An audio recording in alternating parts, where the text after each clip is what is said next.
तुम्हाला ऍक्टिव्हिटी दिले आणि इक्वेशन तयार करायला सांगितले, कशी करायचे ते सांगितले. बघा त्याने काय सांगितलं, find the number of notes that Anushka had complete the following activity.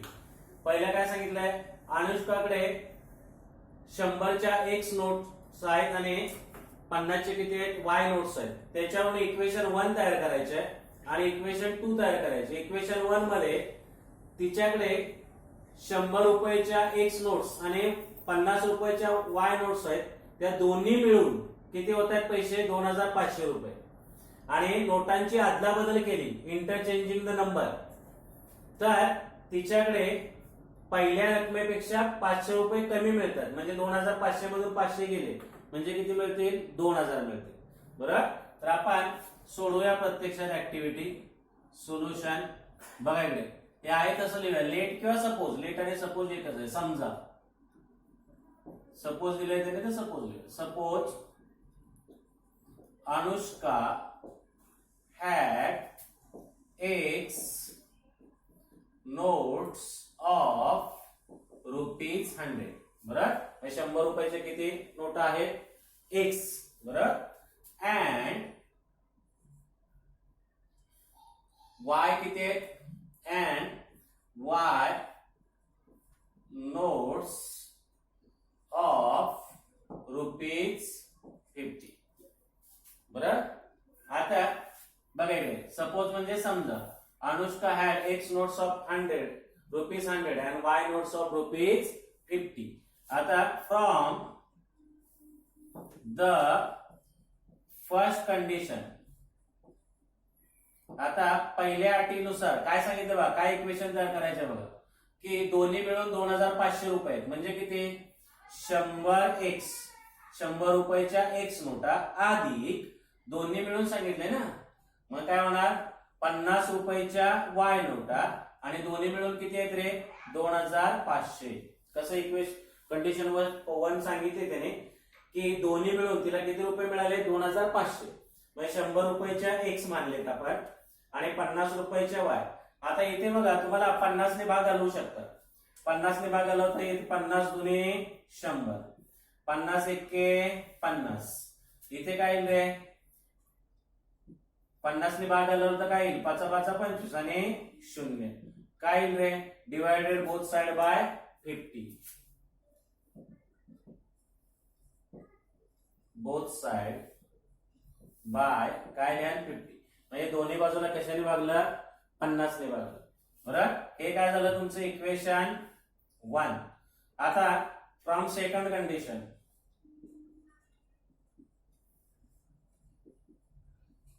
Second condition मध्ये काय सांगितलंय बघा, त्याने काय सांगितलंय, नोटांची अदलाबदल करायची. म्हणजे 100च्या काय असतील वाय आणि 50च्या काय असतील एक्स. बरोबर. चेंज केलं आपण, 50 वाय होते ते 100 वाय केले, 100 एक्स होते ते 50 एक्स.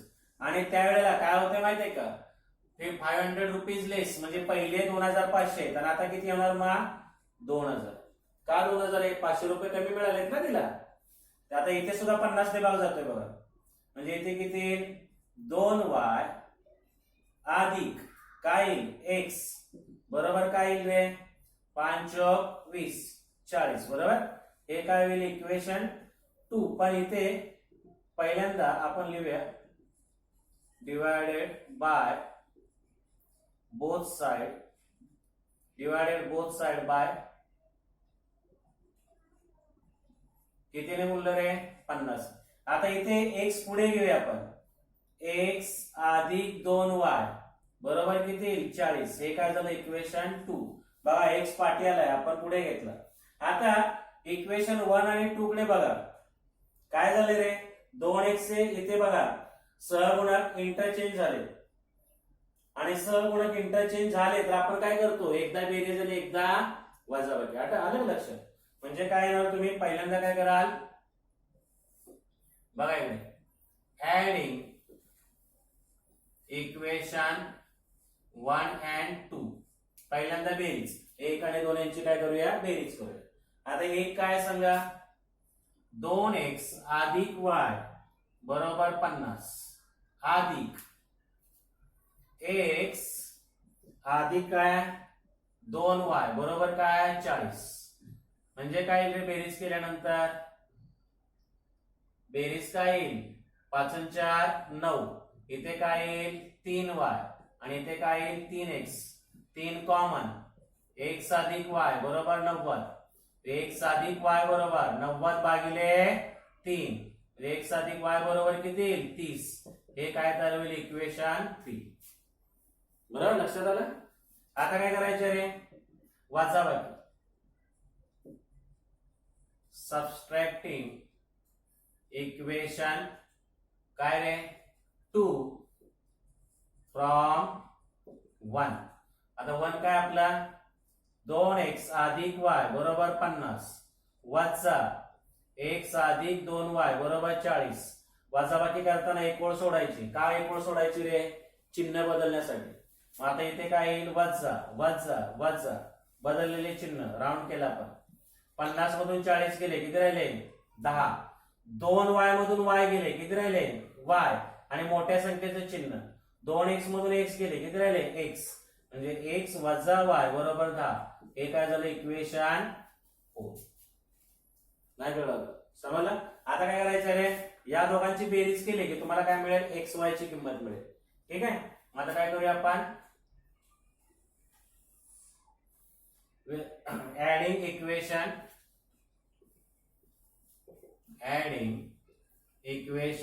3 and 4. 3 आणि 4 यांची काय करूया? बेरीज करूया. 3 काय सांगा? x अधिक y बरोबर 30 आणि अधिक x वजा y बरोबर किती आहे? 10. सांगा बघूया बेरीज काय येईल? 10 आणि 30 40. इथे काय येईल? 0 आणि इथे काय येईल? 2x. 2x बरोबर 40. x बरोबर 40 भागिले 2. x बरोबर किती येईल? x ची किंमत किती आली? 20. आता काय करणार?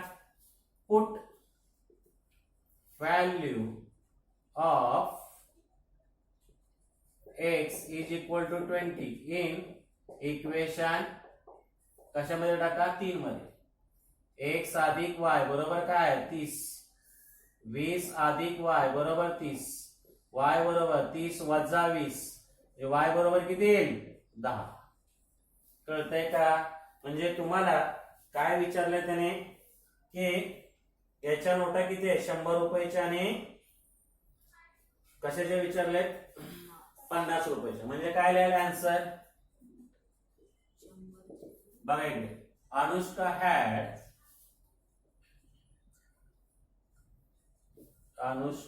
हॅड x च्या ऐवजी किती येणार? 20. 20 नोट्स ऑफ ₹100. बरोबर ना? 20. आणि दुसरं उत्तर काय येईल?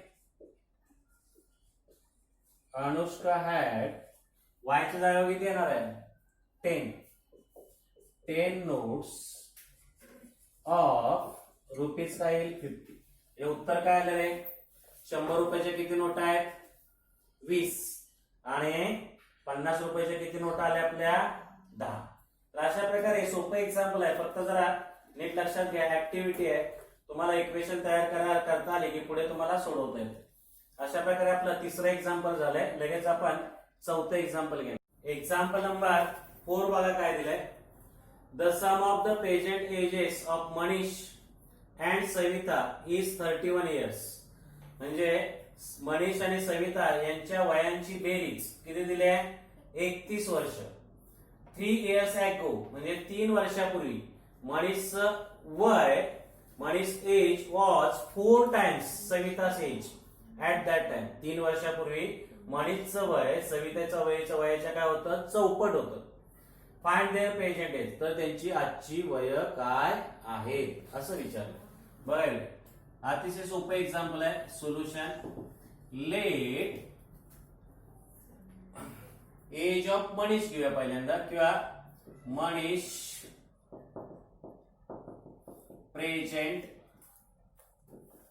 Age be x years. मनीषचं वय काय म्हणून? आजचं वय x वर्ष. And Savita's present age BYS. म्हणजे मनीषचं आजचं वय काय म्हणलं आपण X वर्ष आणि सविताचं आजचं वय काय म्हणलं Y वर्ष. बरोबर. मग आता फ्रॉम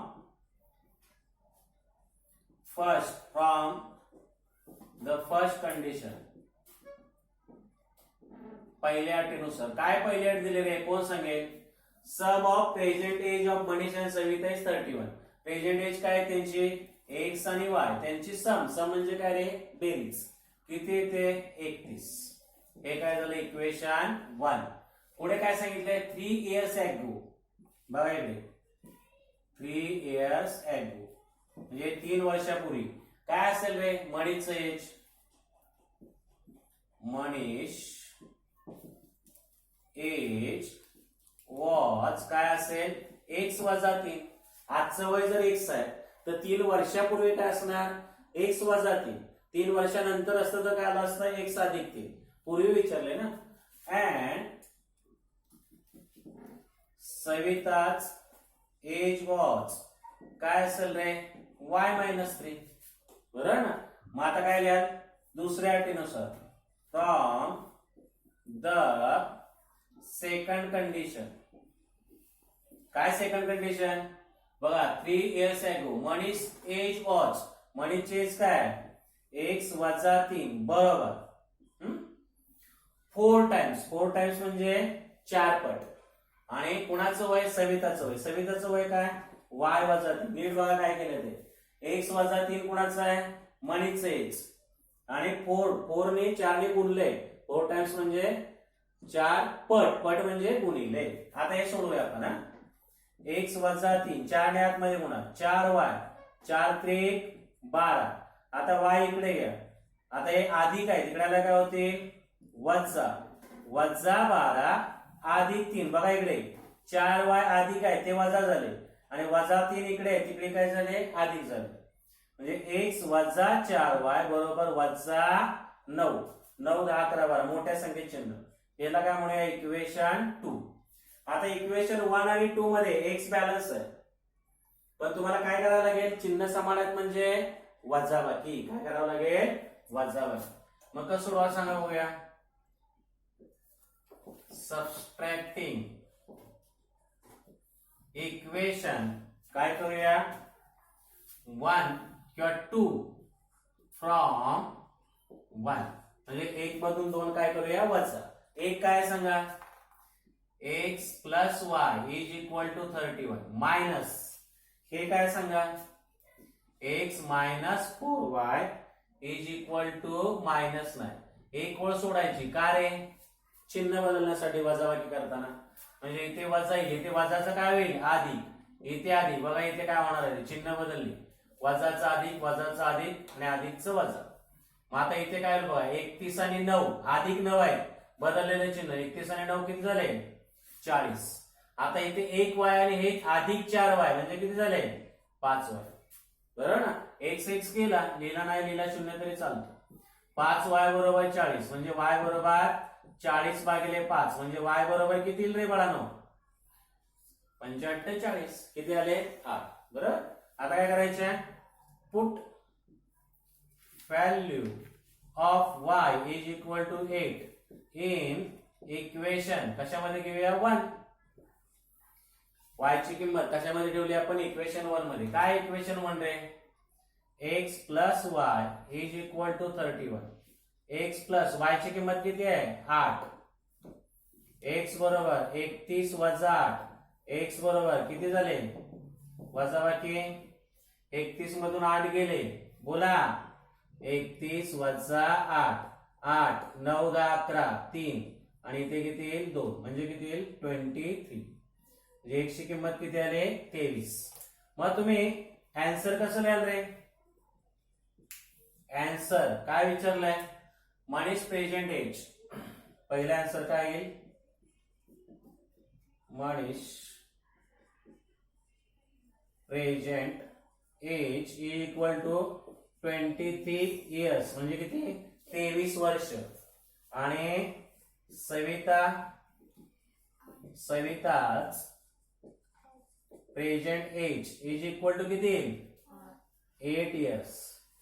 आता तुम्हाला खात्री करायची असेल तर या दोघांची बेरीज 31 येते का बघा. 23 आणि 8 किती झाले 31. दोघांच्या वयांची बेरीज किती आहे 31. म्हणजे आलेलं उत्तर आपलं बरोबर आहे. कळलं का. तर अशा प्रकारे आपण एक्झाम्पल 4 घेतलंय. पुढचं एक्झाम्पल बघूया आपण. एक्झाम्पल नंबर 5 बघा काय दिलंय. In a factory the ratio of the salary of skilled and unskilled workers is 5:3. म्हणजे एका कंपनीमध्ये जे कुशल आणि अनकुशल कामगार आहेत त्यांच्या सॅलरी म्हणजे पगाराचा रेशो दिलाय 5:3. तर total salary of 1 day of both of them is ₹720. दोघांची मिळून एकूण सॅलरी किती होते एका दिवसाची 720 रुपये. तर find the daily wedges of skilled and unskilled workers. तर त्यांचा रोजचा रोजगार किती असेल किंवा रोजचा पगार डेली पगार किती असेल असं आपण म्हणूया. इकडे बघा अतिशय सोपं एक्झाम्पल आहे. सोल्युशन. लेट म्हणजे समजा the daily wages of skilled worker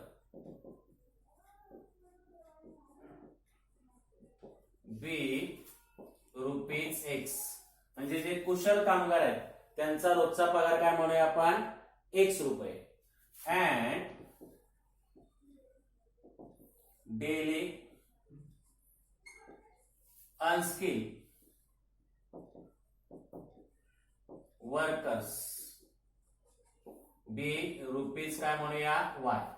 म्हणजे जे कुशल कामगार आहेत त्यांचा पगार काय म्हणला एक्स आणि जे कुशल कामगार नाही त्यांचा पगार काय म्हणला आपण Y rupees. From the first condition. काय पहिली अट दिले रे दोघांचा रेशो दिलाय. बघा काय दिलंय रेशो. म्हणजे रेशो कसा लिहितो आपण X/Y 5:3 बरोबर का. किंवा हे असं लिहितो आपण ratio X/Y is equal to 5:3 बरोबर. म्हणजे याचा अर्थ काय होतो X/Y बरोबर 5/3. या दोघांचा अर्थ एकच. आता तिरकस गुणाकार करा. 3 ने X ला गुणलं तर काय येईल 3X बरोबर 5Y. कळलंय पर्यंत. कोणाला काय प्रॉब्लेम. रेशो कळतंय का गुणोत्तर.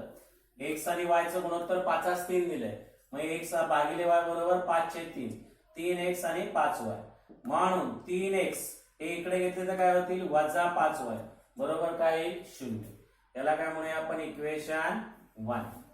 आता फ्रॉम द सेकंड कंडिशन. दुसरी अट काय दिले एका दिवसाचा पगार त्या दोघांचा मिळून X + Y किती दिलाय 720. याला काय म्हणूया इक्वेशन 2. दुसरी अट काय दोघांचा पगार एका दिवसाचा किती दिलाय total salary of 1 day of both म्हणजे दोघांचं इज 720. मग आता काय करायला लागेल आपल्याला वाय बघा बॅलन्स करता येईल आपल्याला. वाय बॅलन्स करण्यासाठी इक्वेशन 2 ला कितीने गुणायला लागेल 5 ने. मल्टिप्लाइंग इक्वेशन 2 बाय 5 म्हणजे समीकरण 2 ला 5 ने गुणून. म्हणजे इथे काय 5 ने गुणल्यानंतर काय सांगा 5X 5Y बरोबर 720 गुणिले 5. 5 0 0 5 दुने 10 7 5 35 आणि 1 36. याला काय म्हणूया आपण इक्वेशन 3 बरोबर. आता इक्वेशन कुठलं बदललं आपण 2 बदललं. म्हणजे आता कशाचा विचार करायचा 1 आणि 3 चा. कशाचा विचार करणार 1 आणि 3. मग याच्यामध्ये काय भिन्न चिन्ह आहेत. भिन्न चिन्ह आहेत म्हणजे काय होणार आहे बेरीज. भिन्न चिन्ह असेल तर काय होते बेरीज होते.